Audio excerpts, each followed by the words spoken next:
Amsal pasal yang keempat ayat 23. Jagalah hatimu dengan segala kewaspadaan, karena dari situlah terpancar kehidupan. Dikatakan di dalam Amsal 4 ayat 23 ini, menjaga hati harus dengan kewaspadaan. Apa itu kewaspadaan? Waspada artinya adalah berhati-hati dan berjaga-jaga. Berarti ketika kita diminta untuk menjagai hati kita dengan segala kewaspadaan, artinya kita harus menjagai hati kita dengan hati-hati dan berjaga-jaga. Hati-hati atas apa yang kita masukkan di dalam hati kita, berjaga-jaga juga atas apa yang masuk di dalam hati kita. Karena apapun yang masuk dalam hati kita melalui jiwa kita, melalui pikiran, perasaan, kehendak kita, juga mental kita akan mempengaruhi akan hati kita. Orang yang terlalu banyak beban pikiran akan mempengaruhi keadaan hatinya. Orang yang terlalu dipenuhi dengan segala macam keinginan akan juga menekan hatinya atau mempengaruhi hatinya. Orang yang perasaannya atau emosinya terganggu juga akan mempengaruhi akan hatinya. Dan orang yang mentalnya juga terganggu, artinya penuh dengan ketakutan, tidak ada niat, tidak ada semangat, juga akan mempengaruhi hatinya. Hati yang kita bicarakan di sini adalah bicara soal karakter manusia batiniah kita. Jadi kalau di dalam Amsal dikatakan jagalah hatimu, artinya jagalah manusia batiniahmu dengan segala kewaspadaan. Jagalah manusia batiniahmu dengan hati-hati dan berjaga-jaga atas apapun yang bisa mempengaruhi akan manusia batiniahmu. Karena manusia batiniahmu adalah sumber dari kehidupan. Kalau manusia batiniah kita ini kuat, sehat, positif, penuh dengan sukacita, penuh dengan hikmat dan pengertian yang membangun, penuh dengan kebijaksanaan Tuhan, penuh dengan kebenaran, maka manusia batiniah kita, yaitu hati kita, akan memancarkan kehidupan, kemudian kita nikmati dalam perjalanan hidup kita. Tetapi kalau hati kita, manusia batiniah kita ini dipenuhi dengan kemarahan, dengan kebencian, dengan iri hati, dengan dengki, dengan keinginan yang terlalu mendominasi dan bukan keinginan yang baik, maka hati kita, manusia batiniah kita ini tidak mengalirkan akan aliran-aliran kehidupan, tetapi malahan aliran yang mematikan.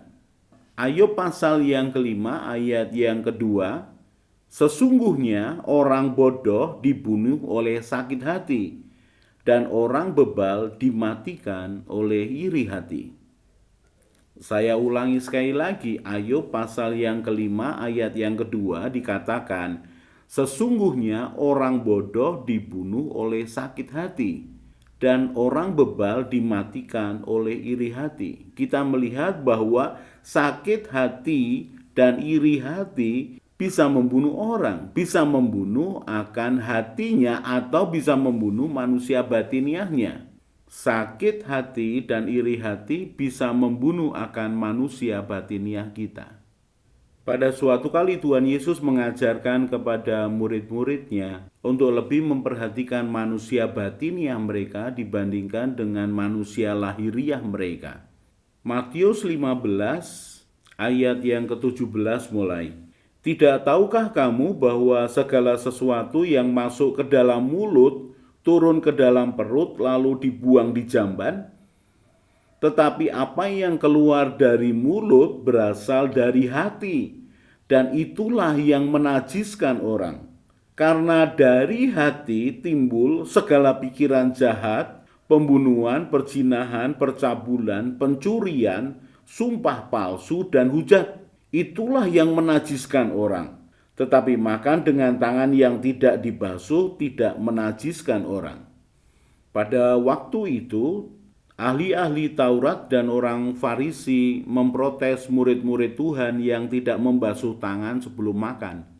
Matius 15 ayat yang pertama mulai, kemudian datanglah beberapa orang Farisi dan ahli Taurat dari Yerusalem kepada Yesus dan berkata, "Mengapa murid-muridmu melanggar adat istiadat nenek moyang kita? Mereka tidak membasuh tangan sebelum makan." Tetapi jawab Yesus kepada mereka, "Mengapa kamu pun melanggar perintah Allah demi adat istiadat nenek moyangmu? Sebab Allah berfirman, hormatilah ayahmu dan ibumu, dan lagi siapa yang mengutuki ayahnya atau ibunya pasti dihukum mati. Tetapi kamu berkata, barang siapa berkata kepada bapaknya atau kepada ibunya, apa yang ada padaku yang dapat digunakan untuk pemeliharaanmu sudah digunakan untuk persembahan kepada Allah. Orang itu tidak wajib lagi menghormati bapaknya atau ibunya. Dengan demikian firman Allah kamu nyatakan tidak berlaku demi adat istiadatmu sendiri." Ketika orang Farisi dan ahli Taurat mempermasalahkan murid-murid Tuhan Yesus yang tidak mencuci tangan sebelum makan, maka kesempatan itu dipakai oleh Tuhan Yesus untuk menunjukkan apa yang tersembunyi yang dilakukan oleh orang Farisi dan ahli Taurat. Mereka lebih mementingkan akan adat istiadat daripada memenuhi akan hukum Musa. Hukum yang disampaikan Tuhan melalui Musa menjadi pegangan atau pedoman kehidupan bagi seluruh orang Israel. Tetapi adat istiadat atau kebiasaan yang dibangun oleh bangsa itu dengan satu dua alasan kemudian dipakai oleh orang Farisi dan ahli Taurat untuk membatalkan atau untuk tidak melakukan perintah Tuhan melalui Musa. Ketika mereka sudah merasa melakukan ibadah dengan uang mereka, mereka memberikan persembahan kepada Tuhan, maka kemudian mereka berkata kepada orang tuanya bahwa uang yang biasanya diberikan kepada orang tuanya sebagai bukti mereka berbakti, bukti mereka menghormati orang tuanya sudah dipakai untuk persembahan kepada Tuhan, sehingga mereka tidak perlu lagi memberi kepada orang tuanya. Mereka menyisihkan akan Taurat Musa dengan alasan akan adat istiadat mereka. Dan pada kesempatan itu juga Tuhan Yesus kemudian memanggil orang banyak dan berkata kepada mereka. Matius 15 ayat yang ke-10. Lalu Yesus memanggil orang banyak dan berkata kepada mereka, "Dengar dan camkanlah.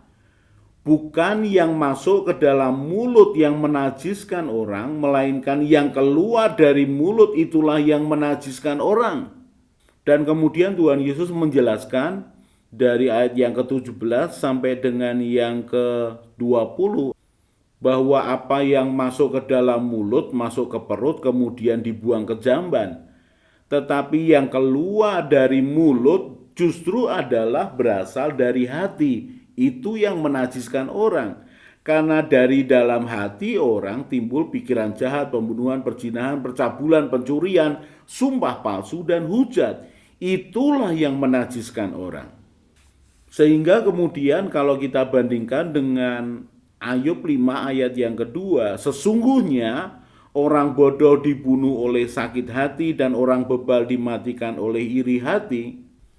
Itu artinya di dalam hati orang bodoh dan orang bebal, di dalam manusia batiniah orang bodoh dan orang bebal penuh dengan sakit hati dan iri hati.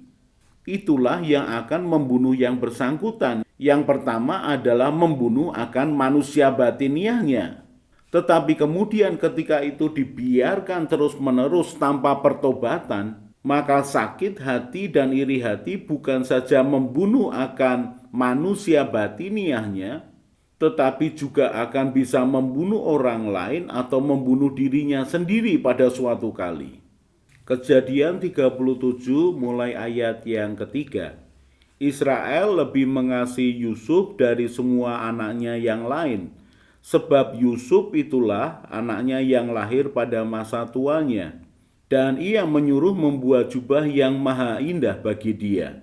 Setelah dilihat oleh saudara-saudaranya bahwa ayahnya lebih mengasihi Yusuf dari semua saudaranya, maka bencilah mereka itu kepadanya dan tidak mau menyapanya dengan ramah.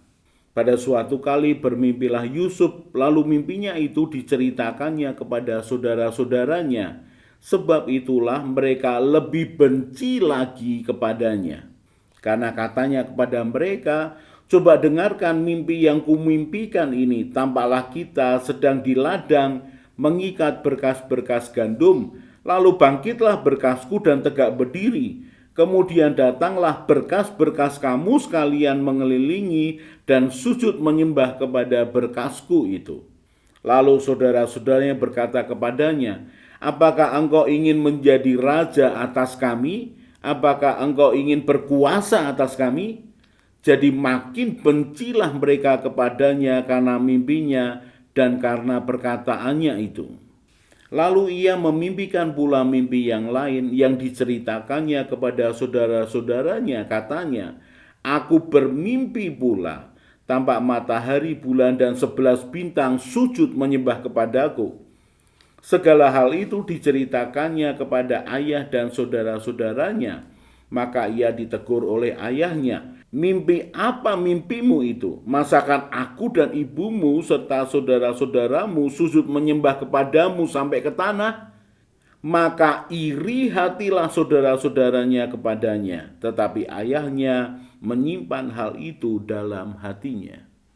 Ketika saudara-saudara Yusuf iri, benci kepada Yusuf karena perlakuan yang berbeda dari ayah mereka dan karena mimpi yang diterima oleh Yusuf, maka kemarahan, iri hati, benci, dan dengki itu membuat hati mereka, membuat manusia batiniah mereka penuh dengan hal-hal yang negatif dan mematikan.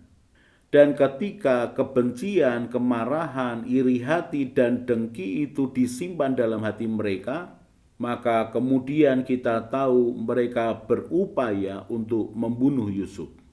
Kemarahan, iri hati, kebencian, dan dengki itu berbuahkan akan kematian secara manusia batiniah, tetapi juga berbuahkan akan niat jahat untuk membunuh orang lain. Belajar apa dari hal ini? Belajar bahwa sakit hati, iri hati, benci, dan kemarahan akan membawa kepada kematian. Kalau kita menginginkan kehidupan, mari segera lakukan pemulihan diri dari sakit hati, kemarahan, benci, dan iri hati. Izinkan Tuhan itu menjamah kita, dan mari ampuni akan orang yang menyakiti hati kita. Doakan dan berkatakan berkat buat siapapun yang membuat kita sakit hati. Lepaskan pengampunan sehingga kita mendapatkan kemerdekaan. Dan ketika kita menjagai hati kita dari iri hati, kemarahan, benci, dan dengki, maka hati kita akan bisa mengalirkan aliran-aliran kehidupan. Aliran kehidupan yang penuh dengan kasih, sukacita, pengertian, pengampunan kepada siapapun yang kita temui.